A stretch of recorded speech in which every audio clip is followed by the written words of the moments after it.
Hello and welcome to Nutrition and Alternative Medicine. I'm JJ Flazanes, your host. Thank you for downloading today's show.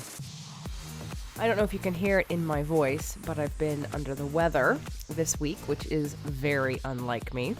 More on that later and the lessons learned from the flu and what the flu means on an emotional level, as well as what's going on kind of energetically around us right now with this retrograde and what we're being asked to look at and discard and move away from and release. But like I said, that will be on a different episode. So today you're receiving this episode on my birthday, and I am currently frolicking, having a good time, and will not be producing another episode this week. So this is it, guys. And I'm going to invite those of you that are doing the Manifestation Challenge to see if today's episode calls to you in terms of an activity, action, or process that may be beneficial to you right now.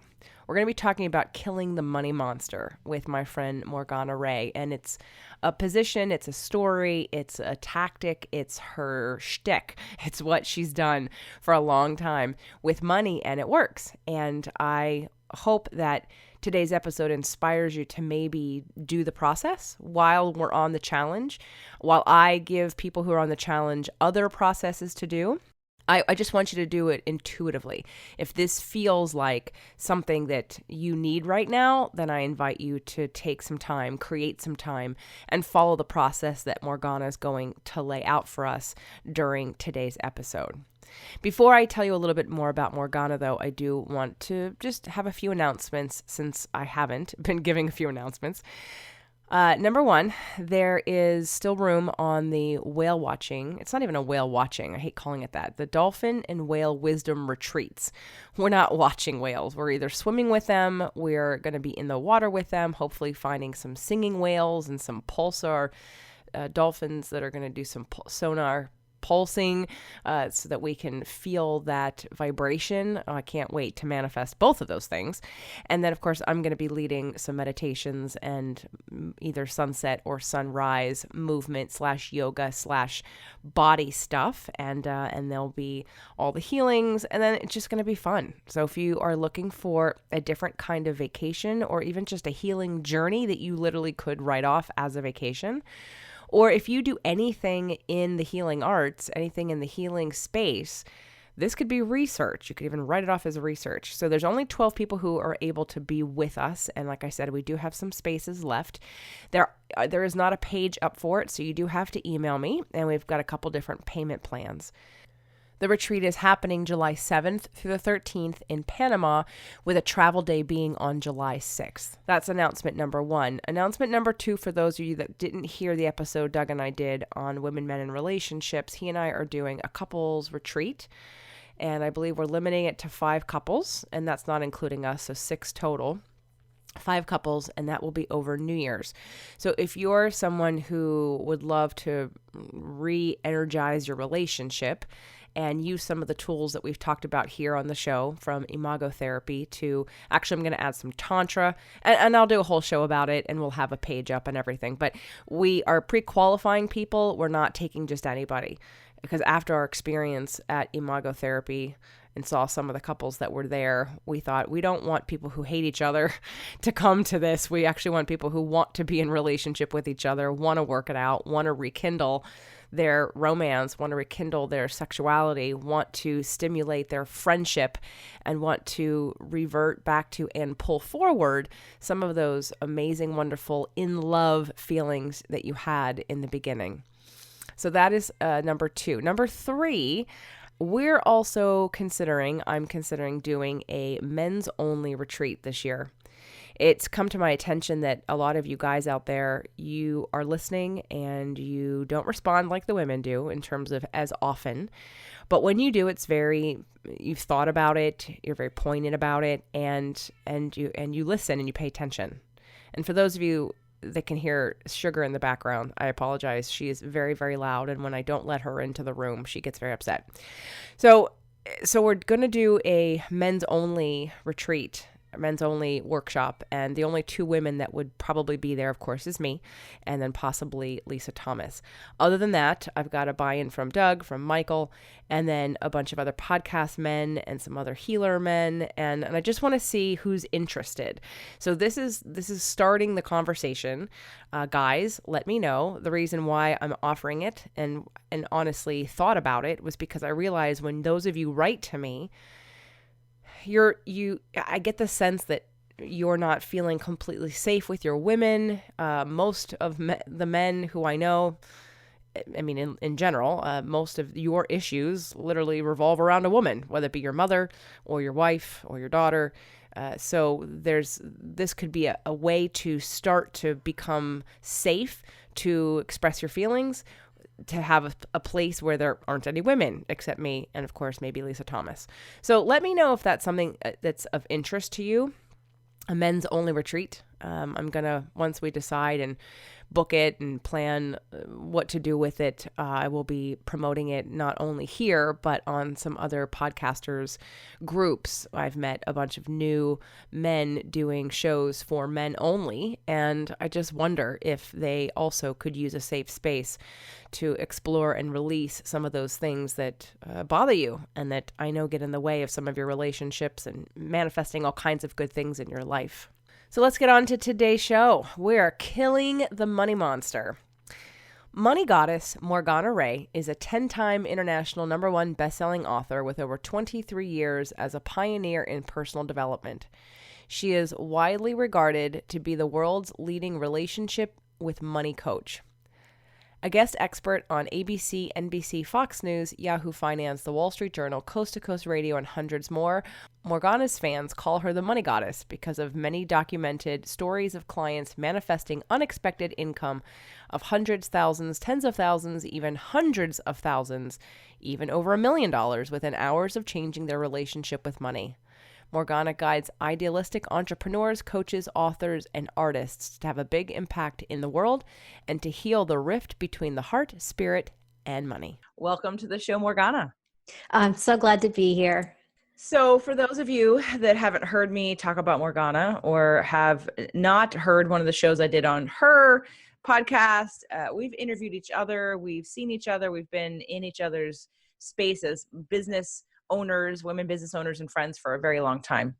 And what is going to be really fun about today's conversation is finally getting the chance to bring to you the way that Morgana deals with money. So it's something you've never heard before. I'm sure you have downloaded today's episode thinking, what the hell is a money monster? And we're going to tell you. So Morgana, why don't you tell us your story and explain to us what a money monster is and why I'd want to kill it? Well, what's so fun about getting to be here with you is that we've known each other forever. So I think you knew me at the beginning of this journey, and we've seen each other go through heartache and romantic success and business heartache and business success. So this is going way back to the beginning. And the irony that I have this reputation with money, and people associate me with money is in a way just the big cosmic joke, because I got where I am now because I had so much money pain. Mm-hmm. And so when I talk about the money monster, I'm talking about the root cause of the money pain. So a lot of people will talk about your money story and your limiting beliefs about money, and knock yourself out. Have a good time with that. That's not the cause. That's like saying that the pain is the cause of the pain. It's not. It's the root cause of your money problems is before the money problems. It's what's behind it. It's what is going on inside of you that caused it.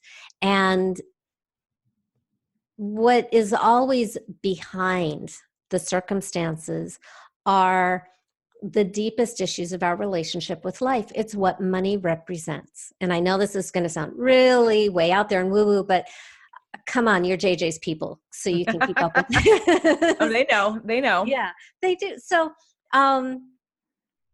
Money, what does money represent? Money was just completely fabricated and invented by human beings. It does not exist in nature. It is not real. It is a shared agreement that this thing, like this purse, this invisible purse in one hand is worth $5,000 and this invisible purse in this other hand is worth $5. I mean, and they do the same thing. It's made up. But the reason money is so painful is because what money represents is very, very real.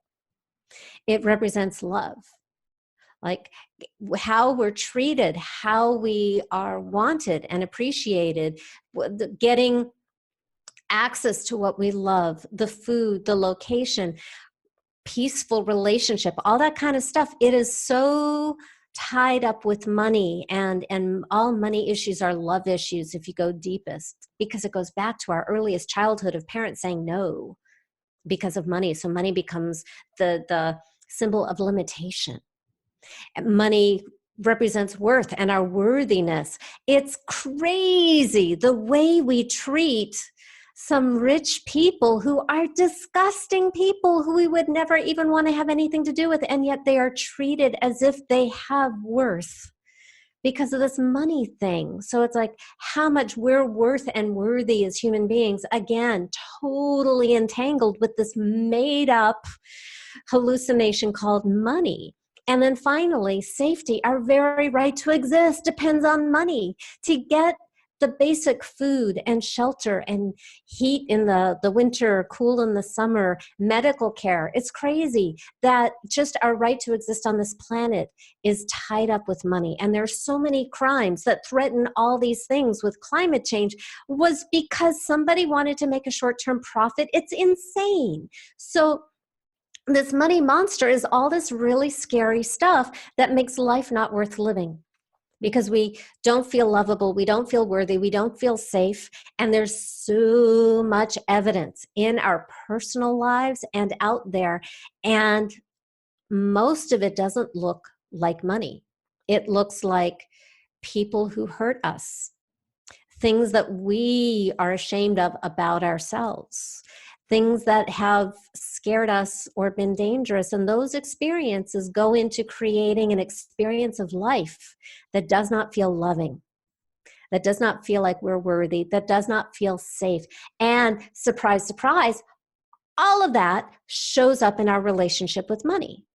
And so you might think, oh, well, I'm only talking to people who don't have any money.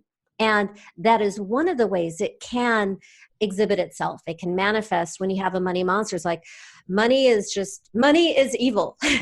And so I'm having trouble getting paid because I'm a good spiritual person. By the way, I'm not pointing fingers at anybody but myself. Like I've been there. So, but I've also coached clients with millions, tens of millions, hundreds of millions, billions of dollars with relationship anxiety, financial anxiety, all of it, because we're all human underneath. And what happens is if money is a monster and you've got an unhealthy relationship with money, it doesn't go away when you have more money, it just gets bigger.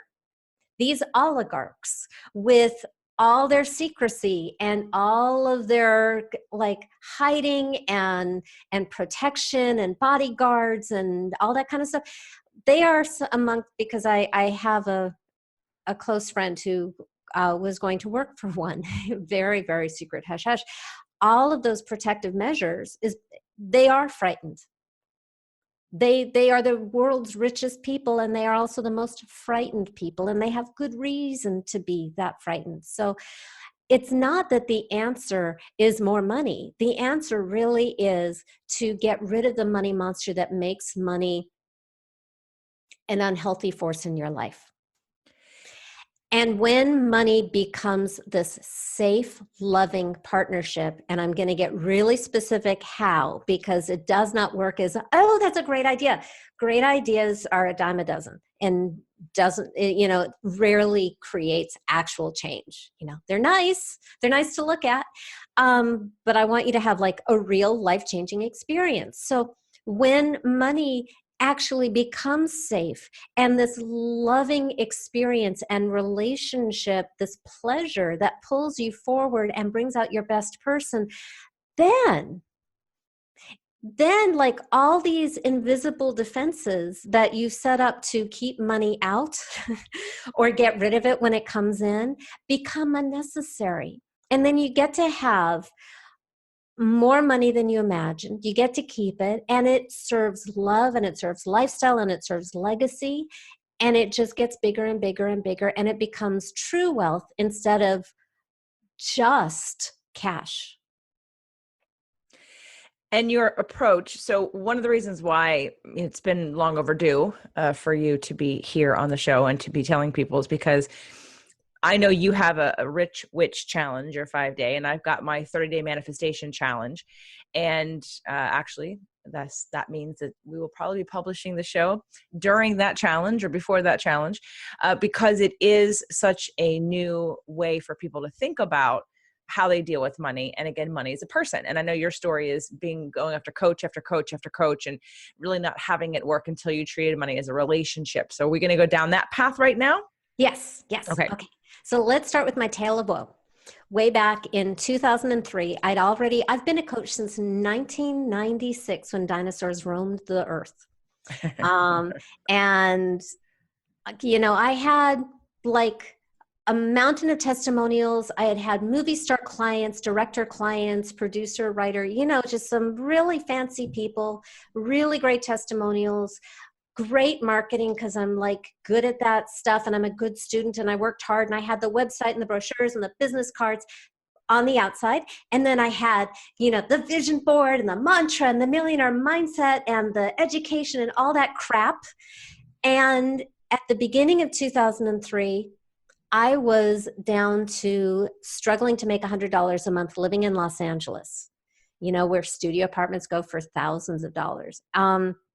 It's a really frightening, horrible, shame-feeling place to be because I was doing everything I was supposed to be doing and I was taking all the classes and I was doing it right. And even though I wasn't making money, I was still employing a coach.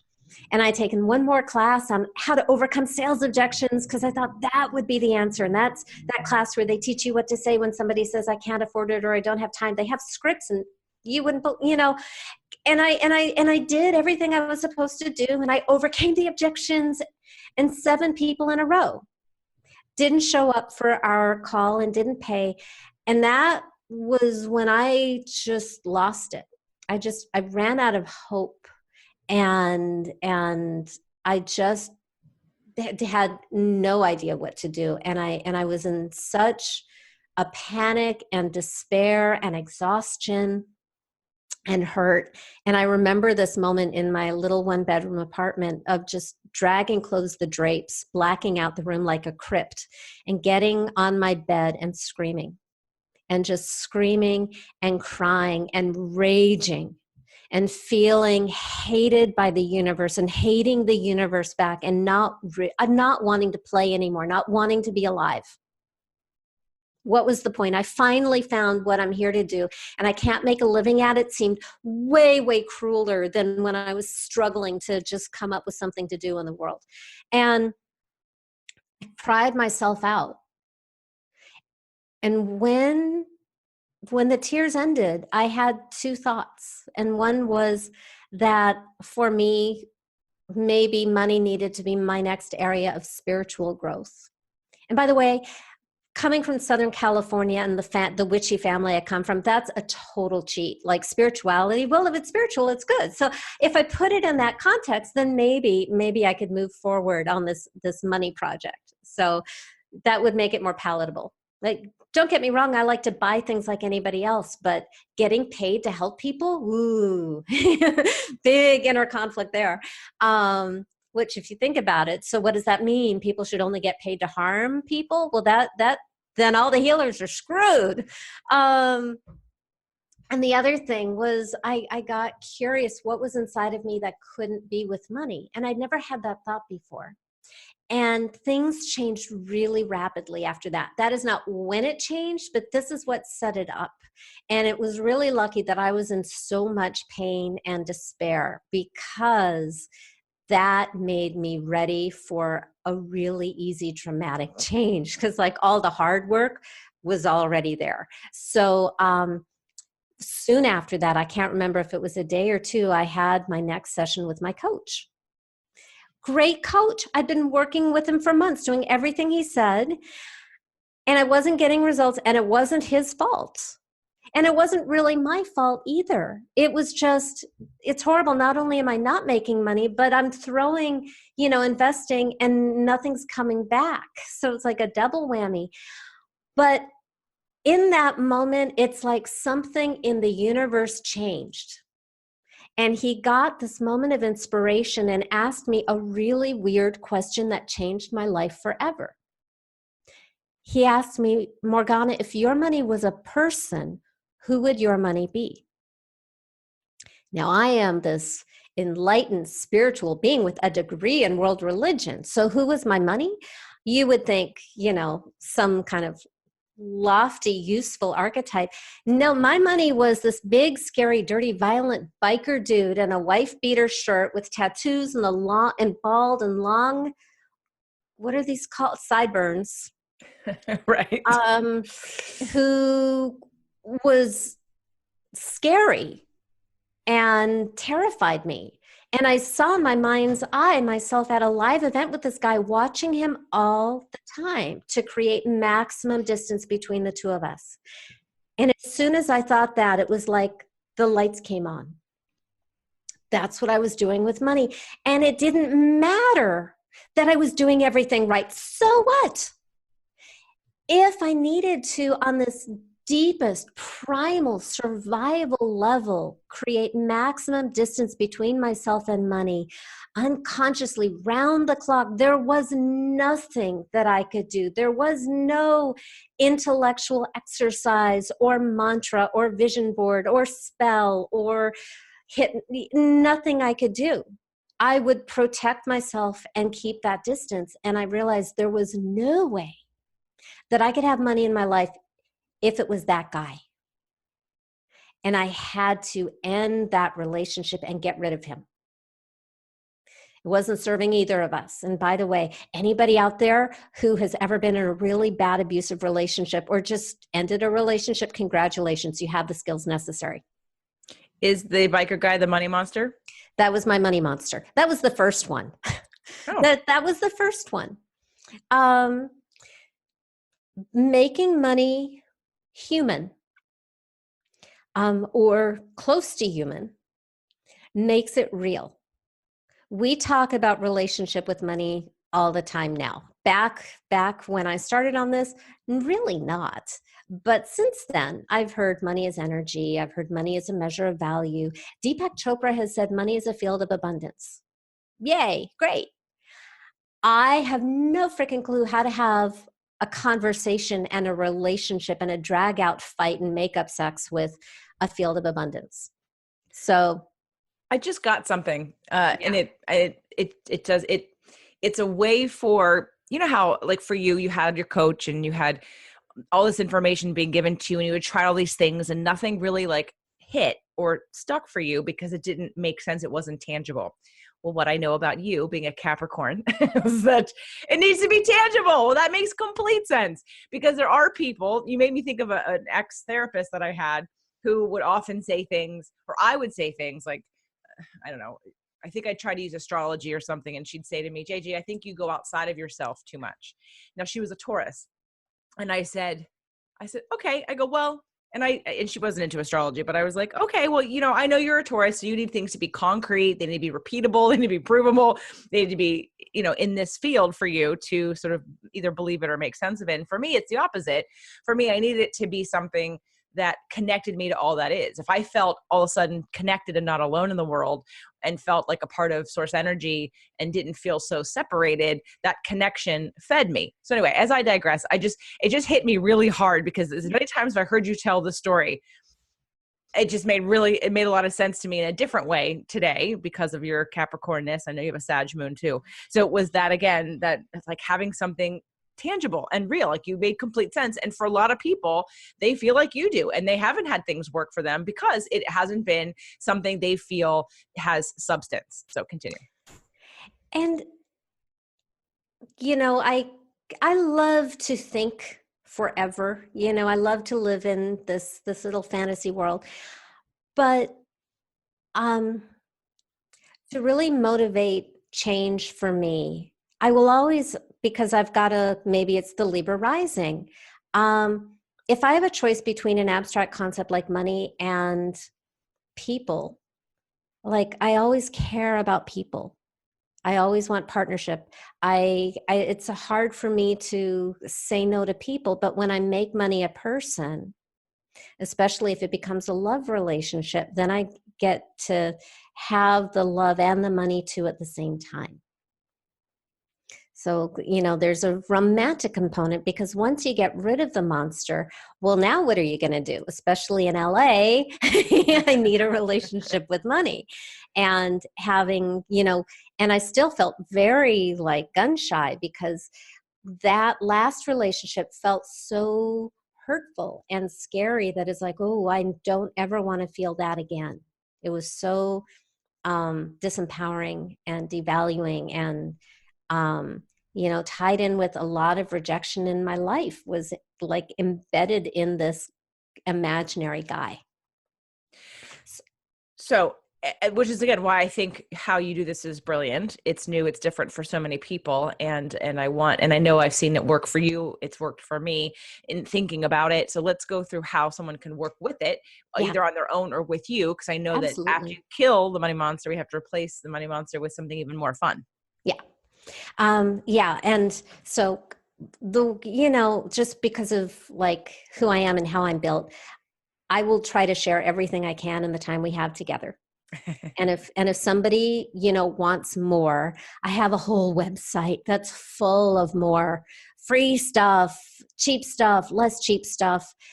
But I'm actually going to try and squeeze in all the secrets I can into the time we have together, because people do hear interviews like this and have breakthroughs, and that's what I'm here for. So a couple of tips. The worse the monster is, the better. So, and by the way, if you're in pain and anxiety right now, congratulations. Not that I want you to be in pain and anxiety. No, but you can use it. It makes it much easier to access a real monster and make it bad. The person with the biggest, baddest monster wins, because when it's gone, it creates such a powerful vacuum for what we really want. And I like to say, and we haven't gotten to the money honey, but I always say, as big and as powerful as the monster is, the money honey will always be bigger and more powerful. We don't want any vanilla, bland, boring neutrality. I call this financial alchemy. And alchemy is the transmutation of lead into gold, lead in human experience into spiritual and material gold. And what do you have in the middle? Mud, where you get stuck. So for the beginning part of it, really like victim out. You don't have to stay there, but there's you know, you paid the price of admission. You had the painful experiences, milk it for whatever you can get out of it. So like put that victim hat in, see what's there, and then use it to catapult yourself onto the other end, into where you want to be. So when the monster is gone, like nothing there, no trace, no ashes, no bloody bits to reconstitute into money monster zombies. And by the way, I like be dramatic when you get rid of it. It creates great energy, because when it's gone, all that exists in the world is love, because the monster is everything that isn't love.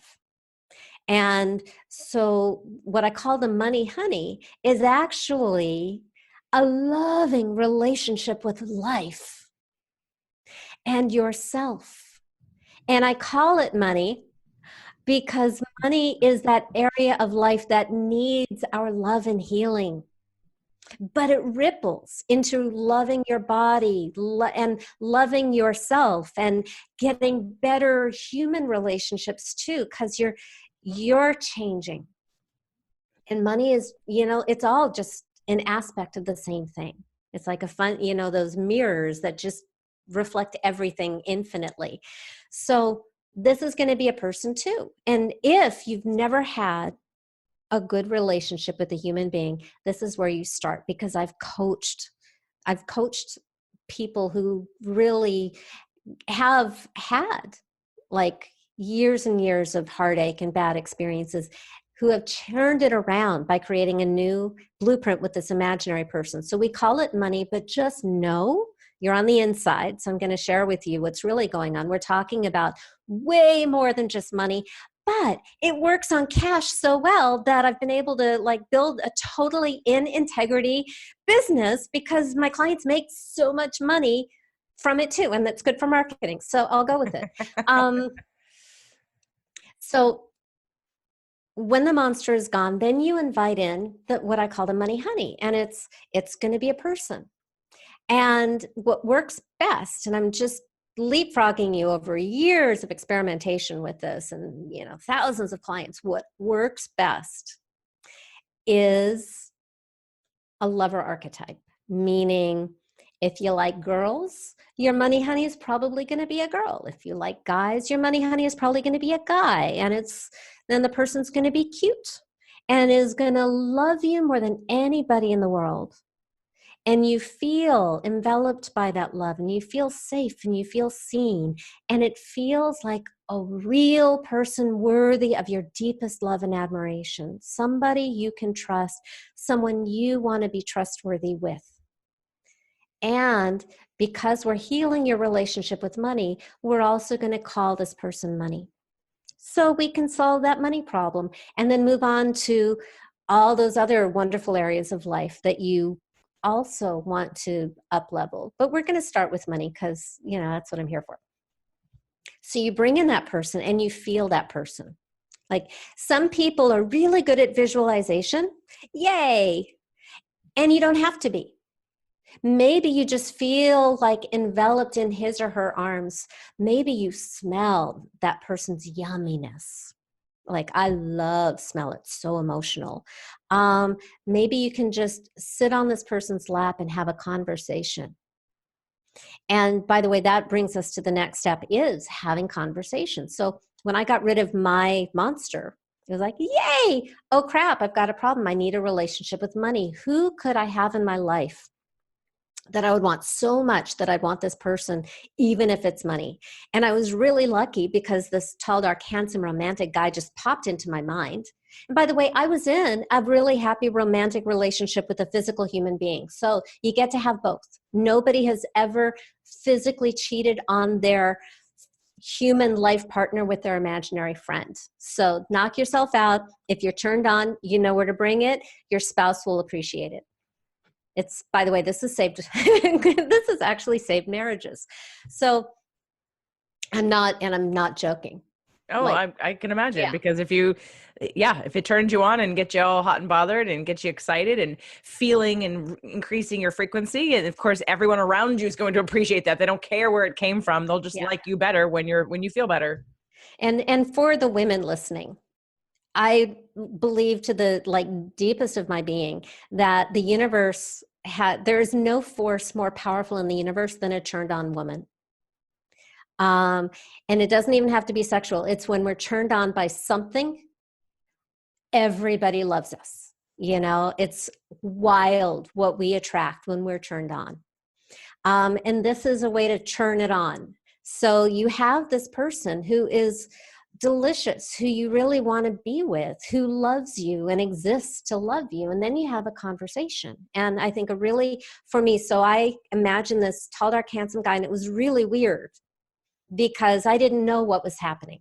It was all just accidental, spontaneous. It's like, who would I want? Well, I am just a default romantic. So it showed up as a cute guy who loved me. And that was what was so weird, was money loving me. Huh? But it felt so real, like he wanted to be with me. He wanted to woo me. And I could feel how I'd been pushing him away for years and years and years and breaking his heart. And I felt like, I don't want to be that jerk that hurts this person. So do you hear how I've changed from what I need and what can I get to like, oh my God, I love this person and I don't want to hurt this person. And I ask him, what do you need from me so that you can stay with me? Not what do you need from me so you will love me or so you will want to stay with me? It was understood between the two of us that he wanted to be with me and I was pushing him away. And I have the power. I'm the gatekeeper to let him in or push him out. It's not some like law of attraction fairy where you sit on the couch and think it. And by the way, that's not what law of attraction is. That's just like that movie that came out, sent some messages that I didn't find very true to my experience. It's not that you ask and it just comes to you, although that sometimes happens accidentally, but that's not the purpose of life. It's not to have this imaginary being go out and learn your lessons and evolve instead of you. It's a partnership to bring out your best. You have the body, you have the power. So the question is, what do you need from me, money honey, so that you can, that will allow you to stay with me the way you want to? That was like the first question that came out. And his response was really, really sweet. And he said, I just want you to love me. Just that. And I want you to stop treating me like a monster.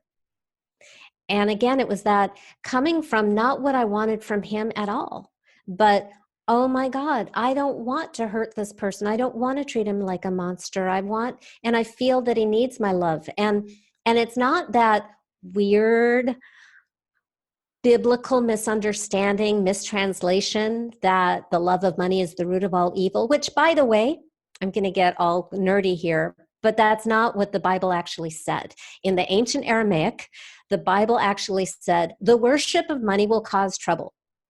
And sister, I am the first one who would say, yeah, especially if it's in the context of not feeding your slaves, as it was written at that time. Yeah, and it should. But that's not love. And love is not evil. Love does not hurt others. Love does not exploit. Love is not jealous. Love is not avaricious. Love is not in the business of harm. That's scarcity and fear. Love is the opposite. Love is expansive and noble and generous and brings out your best. And that's what I talk about when I talk about love. My husband would say love is a verb and the verb is service. So what happens is I'm like feeling very loving towards this person and I'm seeing myself through his eyes and his eyes of love. So I'm loving myself more. And then we made a deal that he would keep bringing me gifts, which would look like potential clients. And instead of going, ew, I have to state a fee, and then they're going to think I'm greedy, and they're going to judge me, and blah, blah, blah, which was like my, an old reaction. I made a decision that I would say, thank you. And that would look like, this is my fee, and I would be quiet. But I'd be in this glow of, and he's so beautiful. And within 24 hours, 4 people had contacted me wanting to hire me. I was on the phone with all of them. They all hired me for double what I'd ever charged before. And in full disclosure, it was not easy because even when they wanted to hire me, I had so trained my neurology to try to give them a sample session because I was that pathetic. Somebody wants to hire me and I still want to offer them a sample session. Even though I'd given that person a sample session 6 months earlier, it was so fascinating to watch what I had been doing unconsciously for years. With this now, I want to be a great relationship partner, so I'm going to pay attention to how I'm rejecting him. So when I felt the impulse, I would bite my tongue and sit on my hands and shut up, which is a really ninja level skill, and let them pay me. And then the next call was a little easier. Not making the sale, they wanted to hire me. It was observing how stretchy and growy it was for me to let them hire me and to let this person in. And I let him in because he was a cute guy. Because as JJ would say, I'm a Libra rising. So and the reason, we start with the money monster is because you can't have both at the same time.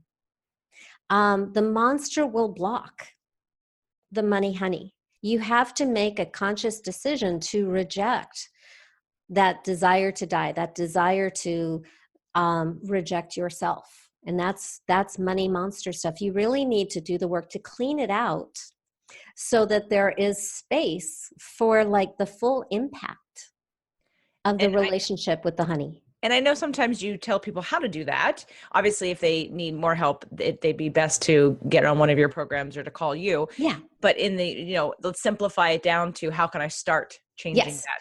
I share the story first, and now I'm going to share the steps that were in the story. I share the story because it gives context and it gives meaning to what I'm going to tell you next. So we start with step number 1 is uncover the root cause. And I kind of was laying the groundwork for that. The root cause is look at whatever in your life has ever made you feel unlovable, unworthy, or unsafe, especially stuff that doesn't have to do with money. Like if you had an eating disorder, or if you had an accident, or if you had an abusive parent or teacher or schoolmate, or you were rejected by somebody, or any of that stuff. Especially the stuff that doesn't look like it has to do with money really does, because it's love, worth, and safety. That's step number 1. And it's like being a lawyer, you don't have to get all of it. Just get a critical mass that it's like, oh, okay, I feel it. This is horrible. And by the way, I think that's the hardest step, especially for us positive thinkers, where it's like, yeah, but it's so much harder for somebody else. This is your monster. And it will kill you if you don't address it.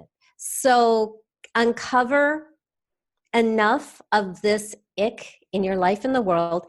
And then in a leap of creative imagination, step number 2 is let's pretend that all of this awfulness in life is the work of some imaginary master villain who happens to be your relationship with money and your money monster, who has singled you out in all the world for like his attention to torture and destroy.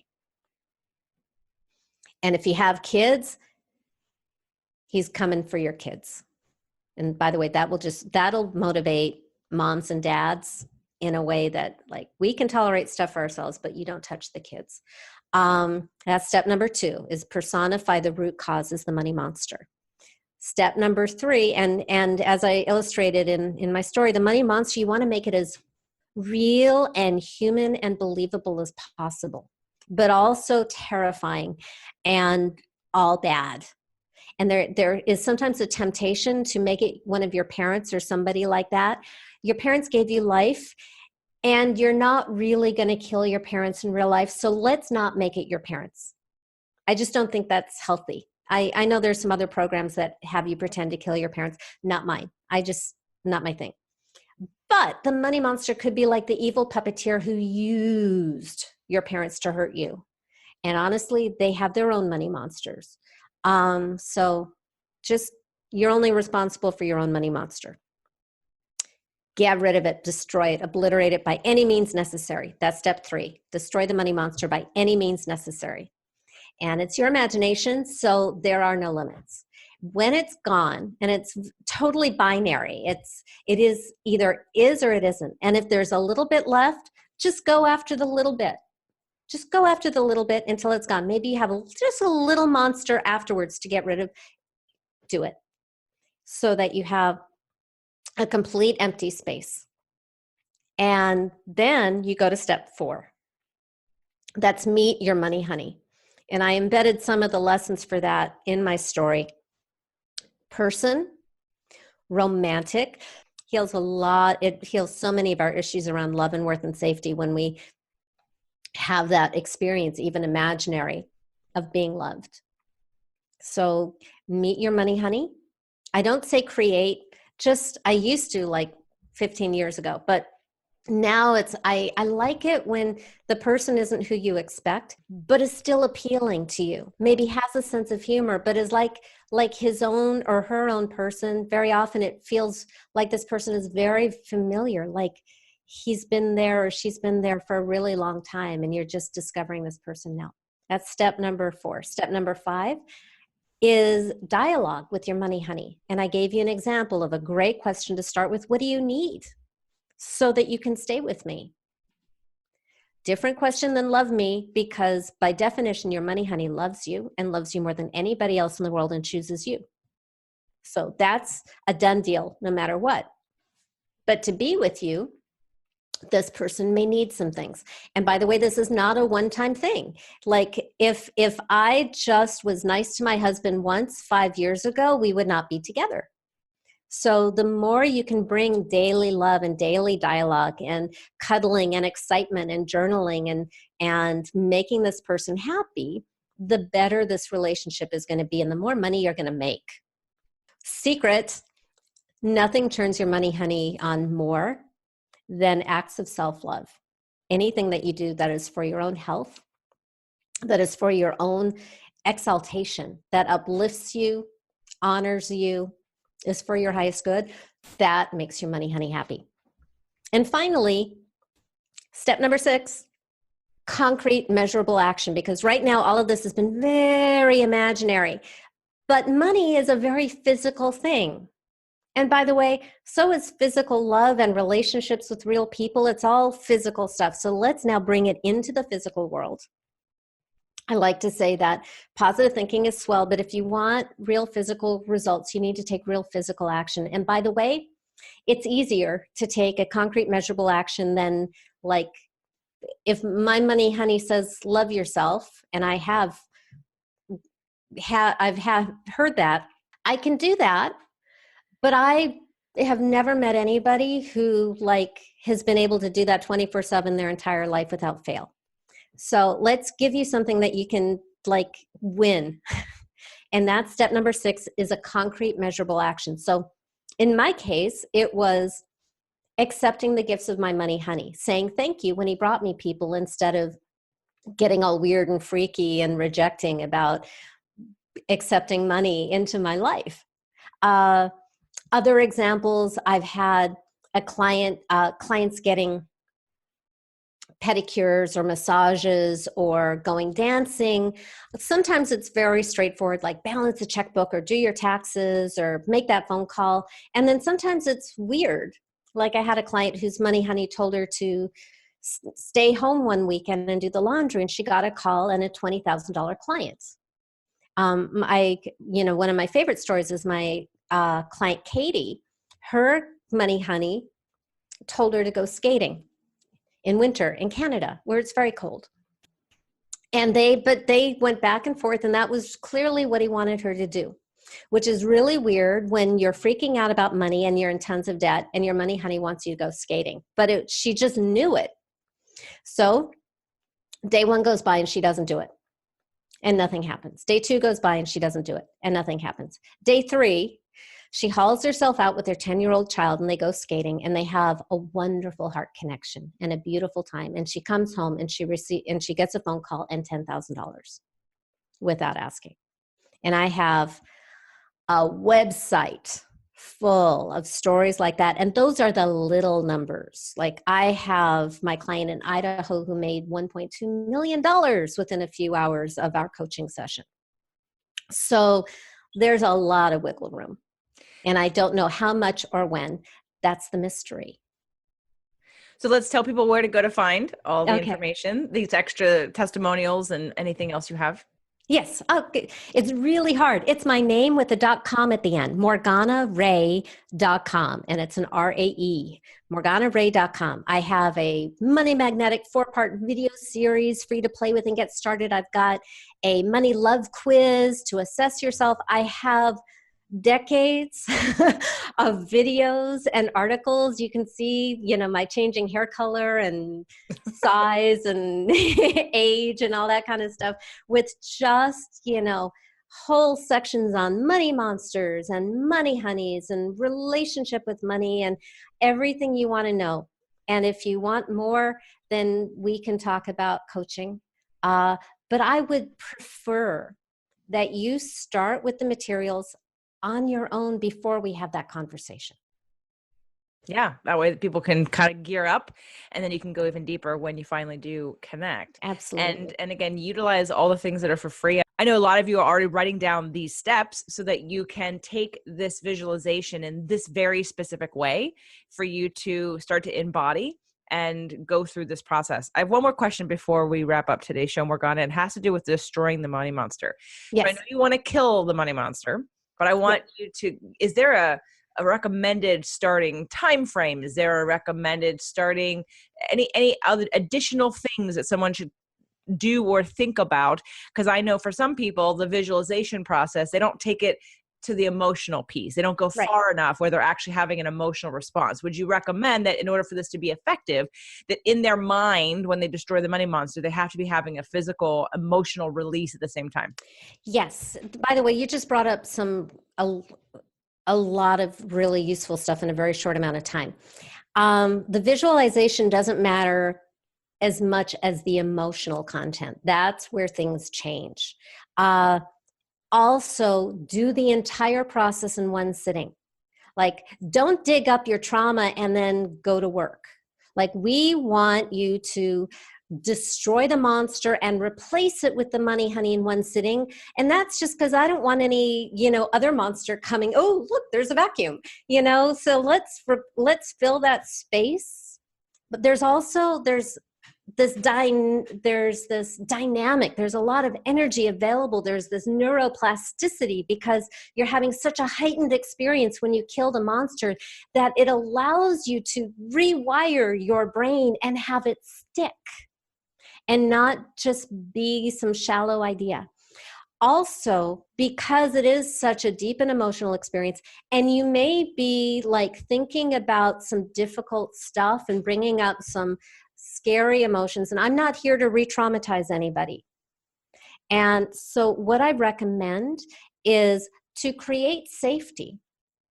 If you're going to take yourself through the process without me, what you can do is find a safe, silent witness, a confidant, and safety, capital S, change happens at the speed of safety, who will just be there quietly while you talk yourself into where you need to be. Because having somebody loving and quiet and respectful who's not interfering with your process is like having a lifeline out to the other side. They should not say anything because they don't know what they're doing. They know what they're doing, but they don't know this process and they don't know how to guide you through it. So you are a better expert at guiding yourself through it. I know what to listen for and how to bring somebody out the other side. But I do know that because I'm not coachable, because I created this and I have to coach myself through it. I find that just maybe putting my husband in front of me to just be there while I do my thing lets me have a deep experience, discover the new lesson so that I can evolve to the next level. And by the way, I do this with myself whenever I feel stuck or whenever I'm like getting upset about the world outside. And, there are things that I don't like that are going on in the world. And so it's not like a one-time silver bullet and cured. I do it even when I'm making a ton of money and I'm happily married and life is going great and I'm feeling like the world isn't safe or I'm having, I just feel like, oh, I think there's a new money monster there. I will do this myself. Great advice. Well, emotion and feelings and triggers and wounds are not a one and done anyway. As we all know, you have to continue to evaluate and expand. And when you get, every new level has a new issue and every new level has a new contrast for you to look at to go, okay, what's next? So great advice. And everyone, I want you to make sure to go to morganarae.com. There'll be a link. There really will be a link in the show notes because it'll be her bio with her. I don't do show notes, and so I never say that, but I've been listening to Doug's show enough that they always say that. I don't even know if they do it, but I want to make sure that everyone knows that you can click on her link, but you can go to morganarae.com, morganarae.com, get all the free stuff you can, start working on this. Weeks ago, we talked about my client's emotional detox/healing day. This would be a perfect structure for a lot of you with money issues to do a healing day, quote, detox day with this exact step-by-step process. So I invite you to do that. Reach out to Morgana, become a part of her community as well. And Morgana, thank you again for coming on the show. My pleasure.